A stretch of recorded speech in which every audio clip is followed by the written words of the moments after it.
Hi hello welcome back to my ಅಶೋದೀಪು YouTube channel. ಎಲ್ಲರೂ ಹೇಗಿದ್ದೀರಾ? ಐ ಹೋಪ್ ಎಲ್ಲರೂ ಚೆನ್ನಾಗಿದ್ದೀರಾ ಅಂತ ಭಾವಿಸ್ತಾ ಈ ವಿಡಿಯೋ ಸ್ಟಾರ್ಟ್ ಮಾಡ್ತಾ ಇದ್ದೀನಿ.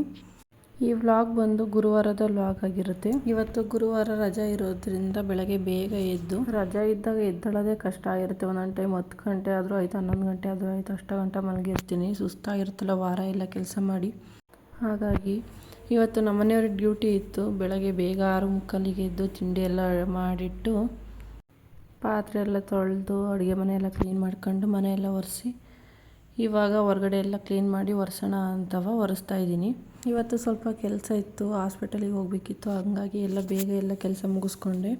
ಇವಾಗ ಹೊರಗಡೆ ಕೆಲಸ ಎಲ್ಲ ಮುಗೀತು. ರಂಗೋಲಿ ಎಲ್ಲ ಬಿಡಿಸಿ ಒಳಗಡೆ ಬಂದೆ. ಎಲ್ಲ ಕೆಲಸ ಮುಗ್ದಾದ್ಮೇಲೆ ಇವತ್ತು ತಿಂಡಿ ಉಪ್ಪಿಟ್ಟು ಮಾಡಿದ್ದೆ. ತಿಂಡಿ ಎಲ್ಲ ತಿಂದ್ಕೊಂಡು ಬೆಳಗ್ಗೆ ಬೇಗ 10 ಗಂಟೆ ಹಂಗೆ ಹಾಸ್ಪಿಟಲಿಗೆ ಹೋದೆ. ಗೌರ್ಮೆಂಟ್ ಹಾಸ್ಪಿಟಲಲ್ಲಿ ಬರೋದೇ 10 ಗಂಟೆ ಆಗುತ್ತಲ್ವ ಡಾಕ್ಟರು. ಹಾಗಾಗಿ ನಾನು ಒಬ್ಬಳೇ ಹೋಗಬೇಕು ಅಂತ ಜೊತೆಲಿ ನನ್ನ ಫ್ರೆಂಡ್ನು ಕರ್ಕೊಂಡೋಗಿದ್ದೆ. ಅವಳಿಗೂ 3:30ಗೆ ಡ್ಯೂಟಿ ಇತ್ತು. ಬೆಳಗ್ಗೆ 10 ಗಂಟೆಗೆ ಕರ್ಕೊಂಡೋಗಿ 2 ಗಂಟೆಗೆ ಅವ್ರ ಮನೆ ಹತ್ರ ಬಿಟ್ಬಿಟ್ಟು ಬಂದೆ. ನಾನು 4-5 ತಿಂಗಳಿಂದ ಎದೆನೋ ಕಡಿಮೆನೇ ಆಗಿರಲಿಲ್ಲ. ಒಂದು ಕಡೆ ತೋರಿಸಿದ್ದೆ, ಅಲ್ಲಿ ಟ್ಯಾಬ್ಲೆಟ್ ಎಲ್ಲ ಕೊಟ್ಟು ಸಿರಪ್ ಎಲ್ಲ ಕೊಟ್ಟಿದ್ದರು. ಸ್ವಲ್ಪ ಕಡಿಮೆ ಆಗಿತ್ತು.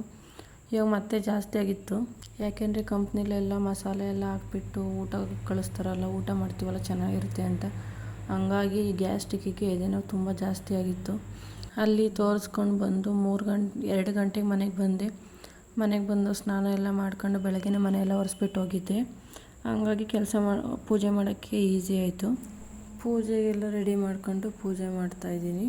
ಇವತ್ತು ಗುರುವಾರ ಆಗಿರೋದ್ರಿಂದ ಪಕ್ಕದ ಮನೆಯವ್ರಿಗೆ ಹೇಳ್ಬಿಟ್ಟು ಹೋಗಿದ್ದೆ. ಇವತ್ತು ದೇವಸ್ಥಾನಕ್ಕೆ ಹೋಗ್ಬಿಟ್ಟು ಬರೋಣ, ರಾಘವೇಂದ್ರ ಸ್ವಾಮಿ ದೇವಸ್ಥಾನಕ್ಕೆ ಅಂತ ಹೇಳ್ಬಿಟ್ಟು ಹೋಗಿದ್ದೆ ಬೆಳಗ್ಗೆ. ಅವಳು ಸ್ನಾನ ಎಲ್ಲ ಮಾಡ್ಕೊಂಡು ರೆಡಿ ಆಗಿದ್ಲು. ನಾನು ಬಂದಮೇಲೆ ಮನೆಗೆ ಬಂದಳು. ನಾನು ಟಿಫೈ ಮೇಲೆ ಇಟ್ಬಿಟ್ಟು ವೀಡಿಯೋ ಮಾಡ್ಕೊಳ್ತಿದ್ದೆ. ಅಕ್ಕ ಕೊಡುವಕ್ಕ, ನಾನೇ ವೀಡಿಯೋ ಮಾಡ್ತೀನಿ ಅಂತ ಹೇಳಿ ಫೋನ್ ಇಸ್ಕೊಂಡು ವೀಡಿಯೋ ಮಾಡ್ತಾಯಿದ್ದಾಳೆ. ಫೈನಲಿ ಪೂಜೆ ಎಲ್ಲ ಮುಗೀತು. ಅಲಂಕಾರ, ನನಗೆ ಗುರುವಾರ ತುಳಸಿ ಹಾರ ಇಲ್ದಲೇ ಪೂಜೆ ಮಾಡಿದರೆ ಏನೋ ಒಂದು ಮಿಸ್ ಆಗಿದೆಯಲ್ಲ ಅಂತ ಅನ್ನಿಸ್ತಾ ಇರುತ್ತೆ. ತುಳಸಿ ಹಾರ ಇದ್ದರೆ ನಂಗೆ ತುಂಬ ಖುಷಿಯಾಗುತ್ತೆ ಪೂಜೆ ಮಾಡಿದ್ದು. ಮನೇಲಿ ಪೂಜೆ ಎಲ್ಲ ಆದಮೇಲೆ ಅವಳು ನಾನು ಇಬ್ಬರೂ ದೇವಸ್ಥಾನಕ್ಕೆ ಹೋದ್ವಿ. ದೇವಸ್ಥಾನದಲ್ಲಿ ಪೂಜೆ ಎಲ್ಲ ಚೆನ್ನಾಗಾಯಿತು. ತುಂಬ ವರ್ಷನೇ ಆಗಿತ್ತು ದೇವಸ್ಥಾನಕ್ಕೆ ಹೋಗಿ. ಒಂದೇ ಟೈಮ್ ಹೋಗಿದ್ದೆ. ನಾನು ಹಾಸನಕ್ಕೆ ಬಂದು 7-8 ವರ್ಷ ಆಯಿತು. ಆವಾಗಲಿಂದ ಒಂದೇ ಟೈಮ್ ಹೋಗಿದ್ದೆ. ಇವಾಗ ನಾನೇ ಕರ್ಕೊಂಡು ಹೋದೆ ದೇವಸ್ಥಾನಕ್ಕೆ ಹೋಗೋಣ ಬಾ ಅಂತವ. ಅಲ್ಲಿ ದೇವ್ರು ನೋಡ್ಕೊಂಡು ಪೂಜೆ ಎಲ್ಲ ಮುಗಿಸ್ಕೊಂಡು ಆಶೀರ್ವಾದ ಮಾಡ್ಕೊಂಡು ಬಂದ್ವಿ. ಅಲ್ಲಿ ಪೂಜೆ ಎಲ್ಲ ಮುಗಿದ್ಮೇಲೆ ಇಲ್ಲಿ ಬಂದು ಕೂತಿದ್ದೀವಿ. ಸಾವಿತ್ರಿ ಮಗಳಂತೂ ಕೂತ್ಕೊಳ್ತಾ ಇಲ್ಲ ಪಾಪ. ಅಲ್ಲಿ ಇಲ್ಲಿ ಓಡಾಡ್ತಾನಿದ್ದೆ. ನಾನು ಫೋಟೋ ತೆಗಿತಾ ಇದ್ದೀನಿ ಅಂತ ಅಂದ್ಕೊಂಡು ಪೋಸ್ ಕೊಡ್ತಾ ಇದ್ದಾಳೆ. ಆದರೆ ವೀಡಿಯೋ ಮಾಡ್ತಾಯಿದ್ದೀನಿ. ವೀಡಿಯೋ ಮಾಡ್ತಾ ಇರೋದು ನೋಡಿಬಿಟ್ಟು, ಅಕ್ಕ ನೀನು ಫೋಟೋ ತೆಗಿತಾ ಇದೀಯ ಅಂದ್ಕೊಂಡು ಪೋಸ್ ಕೊಡ್ತಾಯಿದ್ದೀನಿ ಅಂತ ನೆಗಾಡ್ತಾ ಇದ್ಲು. ಇವಾಗ ಪೂಜೆ ಎಲ್ಲ ಮುಗಿಸ್ಕೊಂಡು ಹೊರಗಡೆ ಬಂದ್ವಿ. ನಾನು ದೇವಸ್ಥಾನಕ್ಕೆ ಹೋಗಬೇಕು ಅಂತಲೇ ಅಂದ್ಕೊಂಡು ಸಾವಿತ್ರಿನ ಕರ್ಕೊಂಡು ಬಂದೆ. ಯಾವತ್ತೂ ನಾನು ಒಬ್ಬಳೇ ಹೋಗೋದಾದರೆ ಹೋಗ್ತೀನಿ ಗಾಡೀಲಿ. ಇಬ್ಬಿಬ್ಬರನ್ನ ಕೂರಿಸ್ಕೊಂಡು ಹೋಗೋದಾದ್ರೆ ನಾನು ಹೋಗೋದೇ ಇಲ್ಲ. ನಮ್ಮ ಮನೆಯವ್ರಿಗೆ ಗಾಡಿ ಕೊಟ್ಬಿಡ್ತೀನಿ, ನಾನು ಹಿಂದೆ ಕೂತ್ಕೊಂಡು ಹೋಗ್ತೀನಿ. ಇದೇ ಫಸ್ಟ್ ಟೈಮ್ ಇಷ್ಟು ದೂರಕ್ಕೆ ದೇವಸ್ಥಾನಕ್ಕೆ ಅಂತ ಕರ್ಕೊಂಡು ಬಂದಿರೋದು. ಅದು ಭಯದಲ್ಲೇ ಕರ್ಕೊಬಂದೆ. ತುಂಬ ಭಯ ಆಗ್ತಿತ್ತು ಹೆಂಗಪ್ಪ ಗಾಡಿ ಓಡಿಸೋದು ಅಂತ. ಆದರೂ ಸೇಫಾಗಿ ಕರ್ಕೊಂಡೋಗಿ ಮನೆಗೆ ಬಿಟ್ಟೆ. ಇವಾಗ ಅಲ್ಲಿ ಪೂಜೆ ಎಲ್ಲ ಮುಗೀತು. ಇವಾಗ ಹೊರಗಡೆ ಬಂದ್ವಿ, ಹೋಗೋಣ ಅಂತವ.